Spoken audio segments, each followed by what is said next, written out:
On a rainy afternoon, a young boy named Rohan opened an old, dusty wooden box he found hidden away. Inside, he pulled out a small black and white photograph of a child about his own age. When Rohan asked his grandfather who it was, the answer surprised him. The boy in the photo was his great-grandfather, and the picture was taken during the years when India was fighting for its independence. This photograph shows the magnitude of that independence movement. You can see millions mobilized, historical buildings as backdrops, and an entire subcontinent in motion.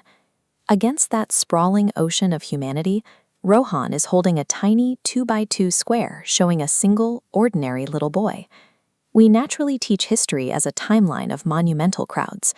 For a modern child looking at those massive events, the sheer scale makes their own individual life seem impossibly small. This creates a paradox. If the nation is already free and the grand historical battles are firmly in the past, what is actually left for a 7-year-old to do today? Fighting for a country's survival demands urgent, life-or-death sacrifices. Living in an established, peaceful democracy mostly requires going to school, eating your vegetables, and waiting for the weekend. It leaves modern citizens stuck in a patriotism vacuum.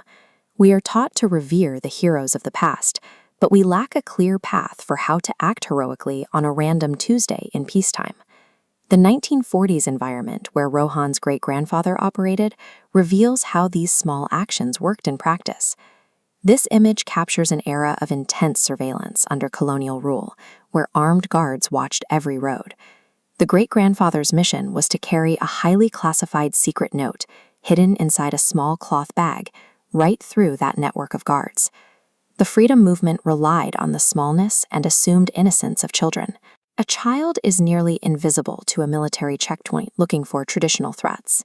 Placing adult couriers on this map shows the difference. They immediately trigger the defenses, while the child bypasses blockaded systems. That tactical advantage didn't make it easy. The boy was genuinely terrified walking down that road. He pushed forward because he believed in the idea of a free India. Bravery meant executing one terrifying, highly localized task perfectly, trusting that it would connect to a massive national outcome. That bravery was tested immediately.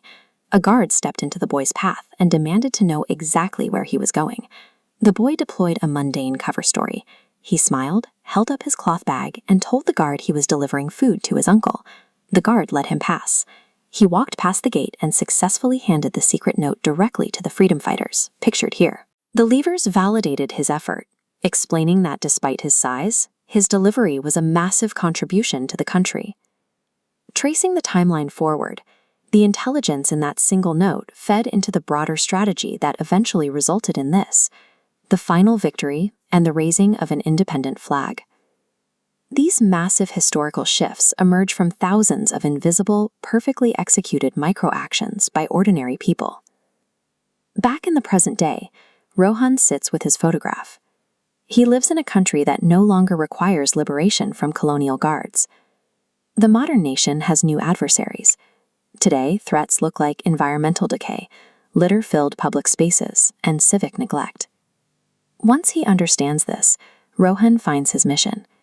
He walks into a local park with his friends to pick up dry leaves, clear paper waste, and plant new trees.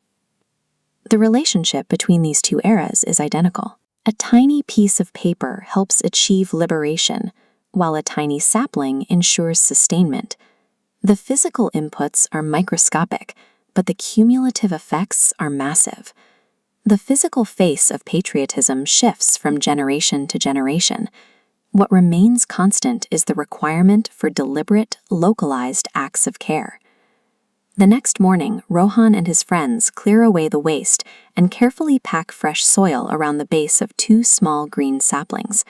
Unlike his great-grandfather, who had to wait years to see the results of his secret note, Rohan can look down and immediately see a patch of earth brought back to life. This reveals the mechanics of civic duty in peacetime. Cleanliness, kindness, and direct local help act as the highest expressions of national love. Rohan looks at the trees he planted. He feels the same quiet pride the boy in the photograph felt, realizing he is an active participant in his family's legacy. He looks up at his grandfather and simply says, "Jai Hind." Sustaining a nation requires every successive generation to identify and execute their own specific version of heroism.